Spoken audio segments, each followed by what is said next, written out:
And now, words of wisdom with Adam Carriker. I'm all for allowing Texas to secede from the U.S. because it's a good way to get people to stop calling the Cowboys America's team.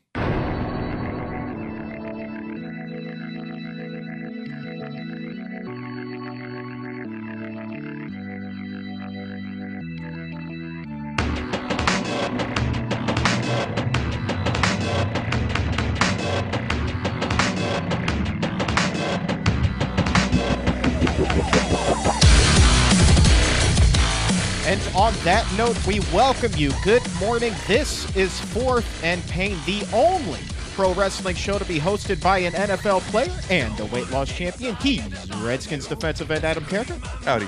I'm former wrestling announcer turned weight loss champion Chuck Carroll, and this is Fourth and Pain. Be sure to follow us on Twitter at Fourth and Pain. Like us on Facebook, and by God, whatever else you do, each and every weekday, have lunch with us on fourthandpain.com. New show every weekday at noon. Low calorie, Adam. High energy. Except for yesterday. Except for, you It know. was Thanksgiving. Thanksgiving. Well, no. See, It was high carb, high energy, high volume, high dominance. Redskins won. it was a good Thursday, was it not? It was a great day. It was a I good got fatter Thursday. and the Redskins won. We're going to talk a lot about that. We also have Robert Griffin III on today's show. We're going to play back the interview. He, of course, the Week 11 champion before they went into Dallas and actually came away a Thanksgiving Day win. Did you know that was the first Redskins victory in Dallas on Thanksgiving? That's what I heard. I believe we were 0-6 before, but now we got that victory, that elusive W. 80 years of Redskins history. Robert Griffin III rewrites a new chapter. His first year in the league, Redskins get the victory. We're going to be speaking with him. Presented him with the WWE title belt, the Fourth and Pain Championship. That was fun. We'll talk a little bit about that. But before we go into any of that, let's talk about this game. Let's talk about the second offensive explosion in as many weeks. Let's talk about this big win for the Washington Redskins, who now find themselves in second place in the NFC East, where just 3 weeks ago, your coach, Mike Shanahan, said that it was time to evaluate players, see who was going to be here on the roster next year. Well, lo and behold, there's still a lot of football to be played this year, Adam. I think there was someone out there who said, don't throw in the towel. Who said that? I believe it may have been you. Was it the fourth wise man that went and visited Jesus? If No, his it was name not. Adam It Carriker. was me. It was me. I was not alive back then. I would have brought in something really cool, like frankincense, myrrh combined or something. But anyways, it's like I was saying, it's a marathon of a season. It's not a sprint. The season is not over. Last week I was like, okay, we got a big W. We kind of broke out of that losing streak a little bit after the bye week. We're looking good, beat the Eagles. So I'm like, just kind of calm down. It's week by week. This week, I'm not gonna lie, even I'm a little excited. You should A little, not a lot, just a little. Well, taper that enthusiasm. Just a little. Well, let's take a look at this. I mean, Robert Griffin III, our guy, another extraordinary passer rating, was perfect heading into halftime, finishes the game with 132.6 passer rating. Unbelievable. 20 of 28, 311 yards, 4 touchdowns, and the 1 untimely interception. Game got a little bit dicey late. But here's what I was thinking as this was occurring and as the game closed out. The thing that makes this year's Washington Redskins different from years past is that they don't let the game go. They don't let that comeback happen. And they slammed the door shut, as you put on Twitter. They did not want to leave Dallas losers, and they ensured that didn't happen. And a heads-up play by DeAngelo Hall at the end of the game to slide at the 2-yard line as opposed to running it in for the touchdown. A lot of people were tweeting me, why not score? Why not just run it in? You don't get that many opportunities. First off, I think D Hall scored a few touchdowns in his day. And second of all, that just ended the game. You never know what can happen. Kyle Stanford, who would have thought that happened? He goes in, he scores. Maybe the Cowboys run the kickoff back for a touchdown, onside kick, Hail Mary touchdown. They were in overtime. Everyone's like, well, why didn't he slide?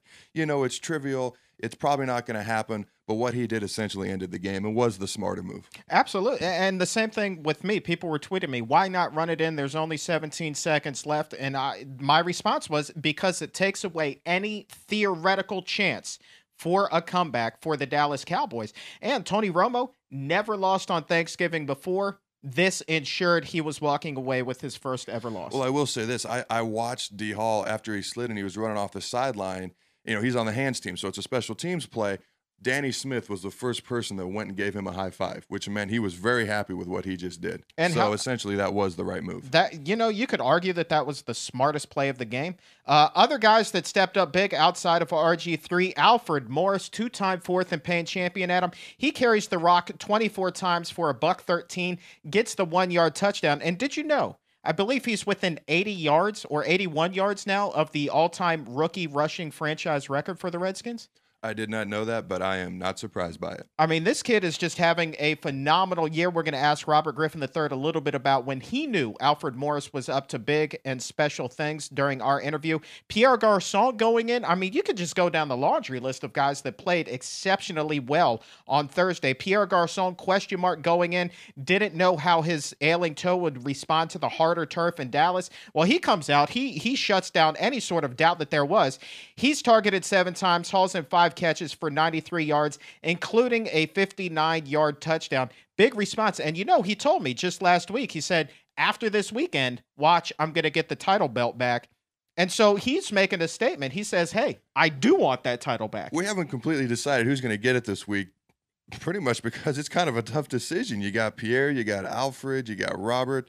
I mean, and you know, everyone always looks to the offense, and I'm not going to lie to you, that just kind of annoys me. You can't ignore guys like D. Hall, who made the great play, the smart play at the end of the game, had an interception.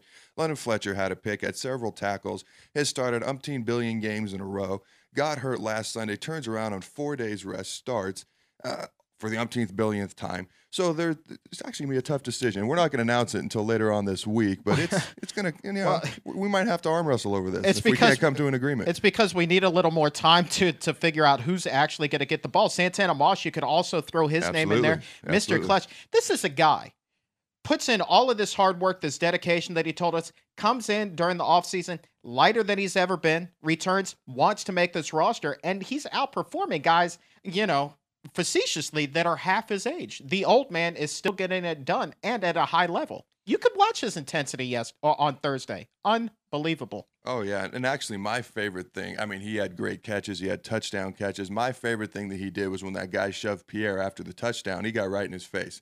I mean, that just shows the fire. That shows the intensity. That's a 12-year vet who still loves football. Then, of course, Stephen Bowen gets a sack on the defensive side of things. Ryan Carriker gets himself a sack as well. Perry Riley coming up big, 8 combined tackles. Josh Wilson right there. DeJon Gomes, 6 tackles. London Fletcher gets himself a pick. He also adds 4 tackles. I mean, the list goes on and on and on and on. There was not a single player who stepped onto the field on Thursday that did not contribute in a significant way. I would agree with you. Everyone looked really good. And you know, a lot of time those fat uglies on the old line, they get overlooked too. You know, Trent looked good. I can't think of anybody on the old line who I saw just get beat or blasted or ran over. There was a sack or 2 in there, but that's just going to happen against a good defense. That old line played good too. Yeah, I believe they gave up 4 sacks. Some of, you know, it is what it is, but the bottom line. They're a good defense. You know, give them credit. But as far as running that football, and for the most time, giving him time to, I mean, against DeMarcus Ware and that pretty good pass rush, they played well. If you're a Redskins fan, perhaps this is the most satisfying statistic, and it's not even on the Washington side of the scorecard. It's over on the Dallas side of the scorecard. And this is unbelievable to me that Washington's able to come away still victorious in this game after Tony Romo, okay? He attempts 62 passes, completes 37 of them for 441 yards and 3 touchdowns.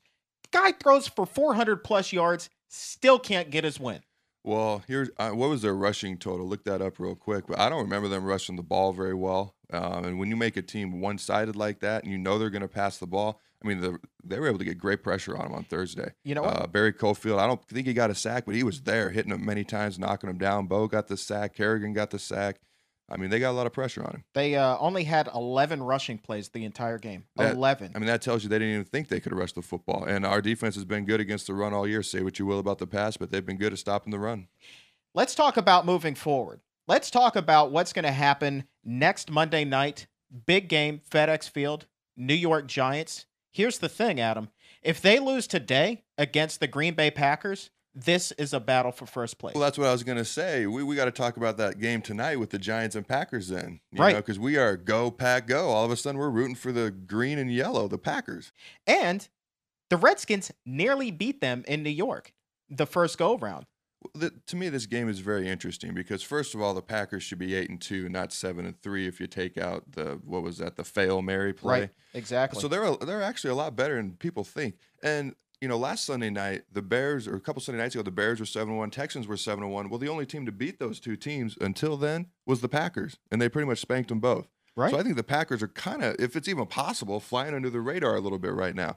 And then the Giants, I mean, I know from going against them the past couple years, I know from just watching this season that you never know really what to expect because you could get the team that's, the Super Bowl champions. You could get the team that seems to go into a lull for a little bit throughout the season. So you never know which team's really going to show up because at some point they're going to try and make that Super Bowl run. When is that going to start? Is that going to start next week? Is it going to start in December? Is it going to start, just getting the playoffs? And then it happens, which they did about 3 or 4 years ago, and then they beat the Patriots in the Super Bowl the first time.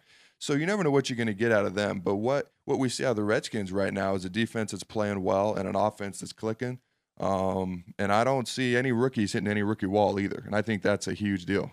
You're in pretty good shape here, Adam. That's what I got to say. You're in pretty good shape. Well, after that Panthers game, I said, don't throw in the towel. After they beat the Eagles, I said, just, maintain the enthusiasm, but don't go crazy. This time I say I'm a little bit excited.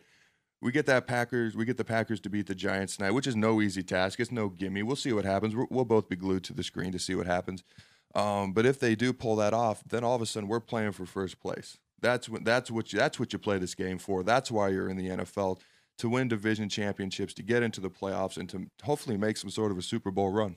Well, let's hope. We'll keep our fingers crossed, and be sure to keep up with us here at Fourth and Pain. We're going to be talking a lot about that this coming week.